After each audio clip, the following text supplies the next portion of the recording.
गंगापुर गांव अपने आप में अनोखा था। ना बहुत बड़ा, ना बहुत छोटा, लेकिन वहां की सादगी, लोगों की सीधी सादी बातें और सबसे खास रामू काका की चाय इस गांव को खास बनाती थी। रामू काका उम्र से बूढ़े हो चले थे, लेकिन मन से जवान थे। उनका चेहरा हमेशा मुस्कुराता रहता। उनका चाय का छोटा सा ठेला गांव के चौराहे पर था, जहां सुबह से लेकर शाम तक ग्राहकों की भीड़ लगी रहती थी। उनके ठेले के पास बैठने की जगह नहीं थी, लेकिन लोगों को वहां की चाय पीने में जो सुकून मिलता था, वो किसी 5 सितारा होटल में भी न मिलता। रामू काका की चाय में कुछ खास बात थी। न उसमें कोई जादू था, न कोई विदेशी मसाले, लेकिन वो चाय ईमानदारी से बनती थी। शुद्ध दूध, असली अदरक और सही मात्रा की चीनी। लेकिन सबसे ज्यादा जरूरी था रामू काका का दिल, जो हर प्याली में घुल जाता था।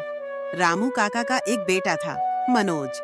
शहर में पढ़ा लिखा था, लेकिन नौकरी नहीं लगी। हार कर गांव लौट आया।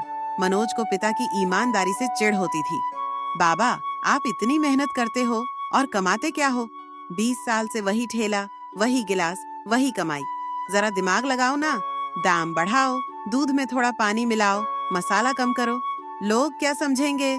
रामू काका मुस्कुराकर बोले, बेटा, लोग समझें या न समझें, मुझे तो अपने जमीर से बात करनी है, और वो मिलावट नहीं समझता। मनोज चुप हो गया, लेकिन अंदर ही अंदर उसे पिता की ये बातें पुराने जमाने की सोच लगती थीं। गांव में ही एक और दुकान थी, हरिया किराना स्टोर। हरिया की दुकान देखने में चमचमाती थी। मिठाइयाँ, नमकीन, चाय, साबुन, बिस्किट, सब कुछ मिलता था, और उसका बिजनेस दिन दूनी रात चौगुनी बढ़ रहा था।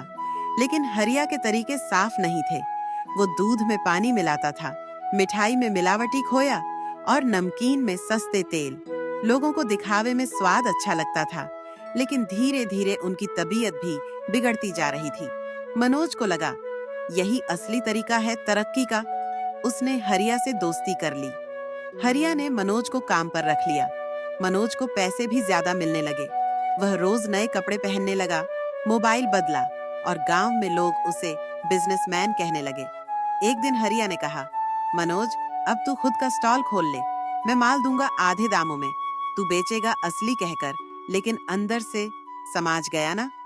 मनोज थोड़ी देर चुप रहा, फिर बोला, ठीक है, मैं करूंगा।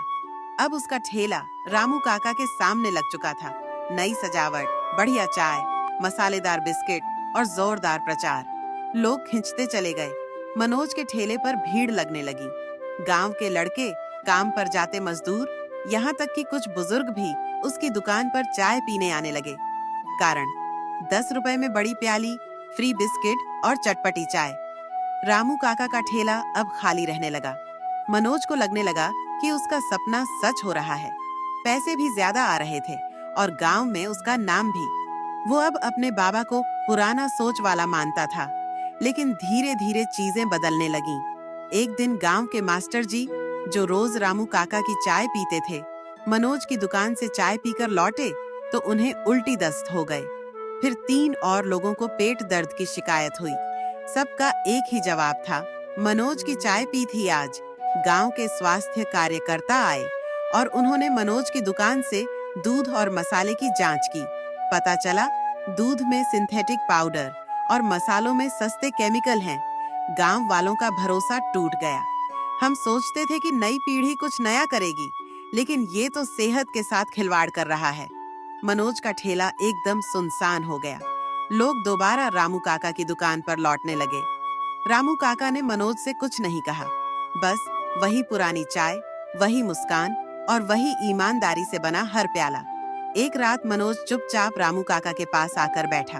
बाबा, माफ कर दीजिए, मैंने आपके उस स्वाद को नजरअंदाज किया जो विश्वास से बनता है। मैंने चाय में सब डाला, मसाला, दूध, रंग, बट भरोसा नहीं। रामू काका ने धीरे से उसका कंधा थपथपाया। गलती करना गुनाह नहीं बेटा, लेकिन उसे पहचान लेना सबसे बड़ा कर्म है। अगले ही दिन रामू काका के ठेले पर एक नया बोर्ड टंगा दिखा, रामू काका एंड मनोज, अब चाय में भरोसा 2 गुना।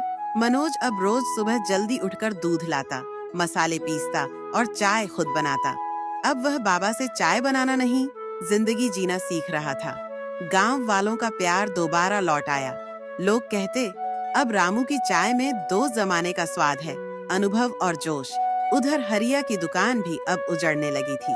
स्वास्थ्य विभाग ने उसके स्टोर पर ताला लगा दिया और उस पर केस दर्ज हुआ।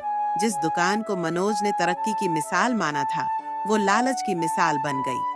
अंतिम दृश्य, गांव की गवाही। गांव के चौपाल में रामू काका एक दिन बोले, लालच से कमाया हुआ पैसा जेब में तो आता है, लेकिन दिल में जगह नहीं बनाता, और बिना भरोसे के दुकान नहीं, धोखा चलता है। सारा गांव तालियां बजाने लगा। मनोज मुस्कुरा रहा था। अब उसे पैसे से ज्यादा बाबा की इज्जत पर गर्व था। सीख, ईमानदारी देर से जीतती है, लेकिन उसकी जीत हमेशा होती है। लालच के रास्ते शॉर्टकट हो सकते हैं, लेकिन मंजिल नहीं।